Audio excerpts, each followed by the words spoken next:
നേരെ ബീച്ചിലോട്ട് പോയി. കുറച്ച് പ്ലം ഫ്രൂട്ട്സ് ഞങ്ങൾ വാങ്ങിച്ചിട്ടുണ്ടായിരുന്നു, അതും കഴിച്ച് അങ്ങനെ കറങ്ങി നടന്നു. ഇൻഫാക്റ്റ് 8-1 എന്ന യുദ്ധക്കപ്പലാണ് ഈ കാണുന്നത്. ഞങ്ങൾക്കും പറയാനായിട്ട് കുറച്ച് ചരിത്രമെന്നും പറഞ്ഞുകൊണ്ടാണ് പഴയ കടൽപ്പാലത്തിൻ്റെ തൂണുകൾ നിൽക്കുന്നത്. ശരിയാണ്, ഒരു ചരിത്രത്തിൻ്റെ അവശേഷിപ്പാണ് ഈ കാണുന്നത്. കടൽക്ഷോഭമായതിനാൽ ആരും കടലിൽ നീന്തരുതെന്ന ബോർഡുകൾ ഇടയ്ക്കിടെ വെച്ചിരിക്കുന്നത് നമുക്ക് കാണാം.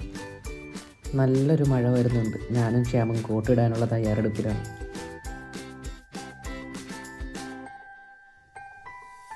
മഴയൊന്നും ഒരു വിഷയമേ അല്ലെന്നും പറഞ്ഞ ഒരാളിവിടെ കിടപ്പുണ്ട്.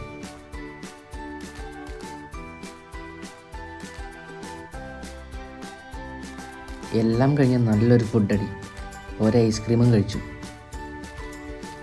ലൈറ്റ് ഹൗസ് കാണാൻ എന്തായാലും വരുമെന്ന് ഉറപ്പിച്ച് ഞങ്ങൾ അവിടെ നിന്ന് മടങ്ങി.